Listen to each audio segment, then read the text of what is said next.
Hello', টোপোনা এবাৰ তোমালোকক welcome দিছোঁ আমাৰ এই প্লেটফৰ্ম এডুকেট আছামলৈ। তো তোমালোকৰ how to pass in chemistry হৈ গ'ল, তাত 4 ঘণ্টা তোমাৰ মেকআপ হৈ গ'ল, হয় নাই? তাৰপিছত how to pass in physics হৈ গ'ল, তাত তোমাৰ 6 ঘণ্টা মেকআপ হৈ গ'ল, ইকুৱেল টু 10 ঘণ্টা হৈ গ'ল। এতিয়া আমাৰ লগত শ্লট খালী আছে মাত্ৰ 4 ঘণ্টা। কাৰণ তোমালোকে 14 ঘণ্টাতকৈ বেছি এনেও পঢ়িব নোৱাৰা। এই 14 ঘণ্টা তোমালোকে পঢ়িবা নে নোপোৱা সেইটো মোৰ ডাউট আছে, ঠিক আছে?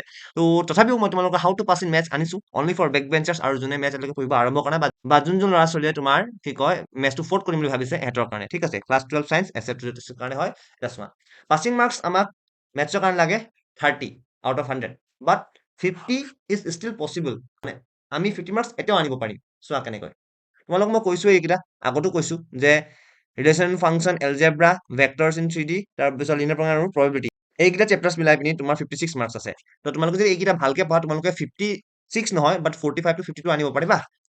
এইটো ৰেঞ্জতো আনিব পাৰা। আৰু কেলকুলাছ আমি নেৰো, কেলকুলাছ কিবা এটা কৰিম, মই কিবা এটা চলিউশ্যন আনিছোঁ, তোমালোকে চাবা, তোমালোকে এগ্ৰি কৰা নে নকৰা তুমি মোক ক'বা, ঠিক আছে? নেক্সট ওৱান, মেথছৰ কাৰণে অকল ওৱান ছেট চালে হ'ব নেকি? নহ'ব। এতিয়া আগতে তুমি ওৱান শ্বট চালা প্ৰেক্টিছ কৰিছা সময় আছিলে, বাট এতিয়া সময় নাই। আকৌ ওৱান শ্বট চাবা, আকৌ কেতিয়া প্ৰেক্টিছ কৰিবা? মেথছৰ কাৰণে প্ৰেক্টিছ লাগেই লাগে, তোমালোকে জানা। So' it's time for mega shots. এতিয়া আমি মেগা শ্বটছ চাম আৰু কুৱেশ্যন প্ৰেক্টিছ চোৱা। তাৰপিছত for 56 marks you have to do 3 mega shots. তোমালোকে 3টা মেগা শ্বট চাব লাগিব, এই যোনটো মই 56 মাৰ্ক কথা ক'লো নহয় তাৰ কাৰণে। আৰু কুৱেশ্যন প্ৰেক্টিছ ক'ৰ পৰা কৰিব লাগিব? From mega shot. ইয়াত যি কুৱেশ্যন প্ৰেক্টিছ কৰা সেইটো আকৌ কৰিবা। তাৰপিছত ফ্ৰম আছাম পিৱাইকিউজ লাষ্ট 10 বছৰৰ তুমি পিৱাইকিউজ কৰি ল'বা, তাৰপিছত এক্সাম্পল কৰিবা এনচিইআৰটি, ঠিক আছে? ইমানটো কৰা। কাৰণ ইয়াতকৈ বেছি আৰু কৰিব নোৱাৰা, এতিয়া সময়ো নাই। তাৰপাছত চোৱা, আফটাৰ 3 মেগা শ্বটছ ইউ কেন এচিভ 56 টো নোৱাৰা, বাট 45 to 50 ভিতৰত 100ৰ ভিতৰত আনিব পাৰা। 45 to 50 100ৰ ভিতৰত তোমালোকে আনিব পাৰিবা, ঠিক আছে? নেক্সট চোৱা, then if you want to increase your marks 10 to 15, তুমি যদি আৰু 10 বা 15 মাৰ্ক তোমালোকৰ বঢ়াব মন আছে, so that you can reach 60 out of 100, then you have to do calculus megashot. আৰু কেলকুলাছৰ কাৰণে মেগাশ্বটৰ কাৰণে কি কৰিব লাগিব মই তোমাক কৈ আছো।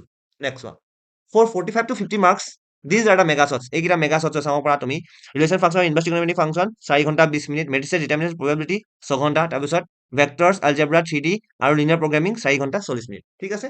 নেক্সট ওৱান, আৰু কেলকুলাছ 56 মাৰ্কছৰ কাৰণে মই যিটো 3টা ভিডিঅ' ক'লো, সেই 3টা ভিডিঅ'ৰ লগত তোমালোকে কুৱেশ্যন প্ৰেক্টিছ কৰিব লাগিব, যোনটো মই 3টা জেগাৰ পৰা কৰিবলৈ কৈছিলো। কিন্তু কেলকুলাছ তোমাৰ ইয়াত চোৱা লেকচাৰ হৈছে 10 ঘণ্টা কমপ্লিট আছে ইয়াত, complete from continuity and differentiability, application derivative, integrals, application of integrals আৰু ডিফাৰেঞ্চিয়েল ইকুৱেশ্যন গোটেই সোপা আছে। আৰু ইয়াত যিমান পঢ়াইছে তোমালোকে অকল সিমান পঢ়ি যাবা, নালাগে তুমি না ইফালে পিৱাইকিউজ কৰিব লাগে না ইফালে এক্সাম্পল কৰিব লাগে। অকল তুমি ইয়াত যিমান কুৱেশ্যন কৰালে সেইটো আৰু এবাৰ ৰিপ্ৰেক্টিছ কৰি যাবা, আৰু ইয়াত যি পঢ়ালে সেইকেইটা কৰি যাবা।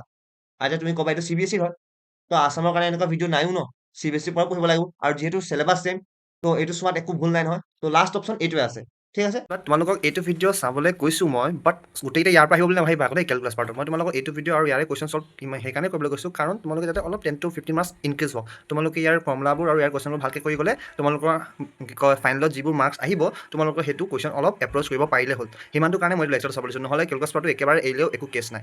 বাট যাতেকে তোমাৰ 5-10 মাৰ্কছ আৰু বাঢ়ক কাৰণে মই তোমাক এইটো পাৰ্টটো কৰিবলৈ কৈছোঁ। আৰু ইয়াত তোমালোকে প্ৰিভিয়াছ ইয়াৰ কুৱেশ্যনবোৰ একো কৰিব নালাগে, কাৰণ এইটো সময় নাই, একেবাৰে সময় নাই এতিয়া।